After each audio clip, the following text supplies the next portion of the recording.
Sadhguru Nath Maharaj Ki Jai, and welcome to Jagadambe Reads the Holy Books of India, Mahabharata39.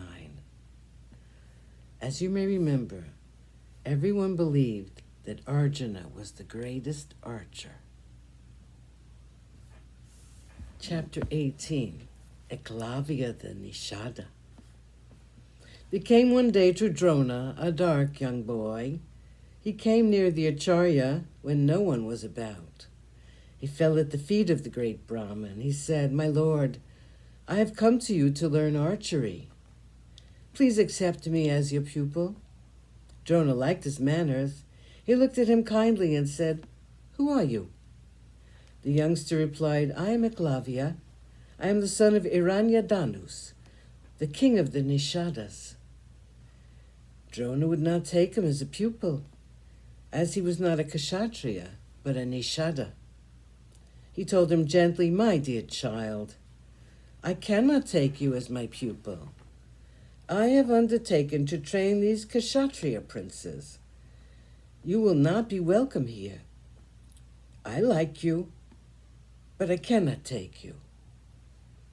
Disappointed and broken-hearted, the young Nishada boy went back to the forest from whence he came, all the way to Hastinapura.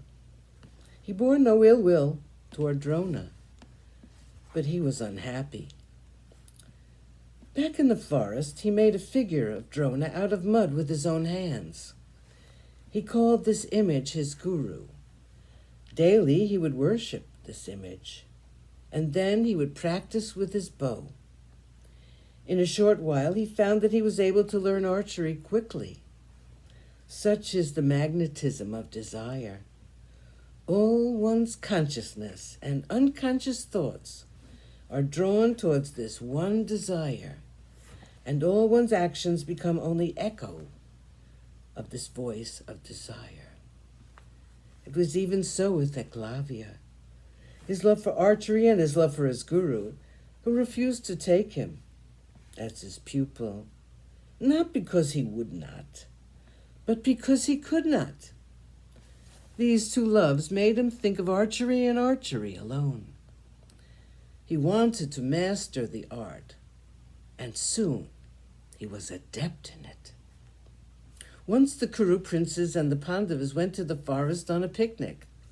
The Pandavas had taken a dog with them. This dog had wandered right into the heart of the forest. It came upon a strange man. He was dressed in the skin of a leopard, and he walked like a leopard. Looking at him, the dog thought that it was a wild animal. It began to bark furiously. Eklavya, the Nishada, for it was he, could not resist the temptation to seal the mouth of the dog with his arrows. The long face of the dog was covered with arrows. 7 arrows had been interlaced and woven so skillfully that the dog could not open his mouth. He ran away from the spot and reached the camp of the Pandavas. The contraption about its mouth amazed everyone. Drona and his students admired the skill of the unknown archer, a man who had created a poem with his arrows. Some of them went in search of the stranger. Finally, they found him. They asked him, "Who was he?" He said, "I am Eklavya. I am the son of Hiranyadanus, the king of the Nishadas."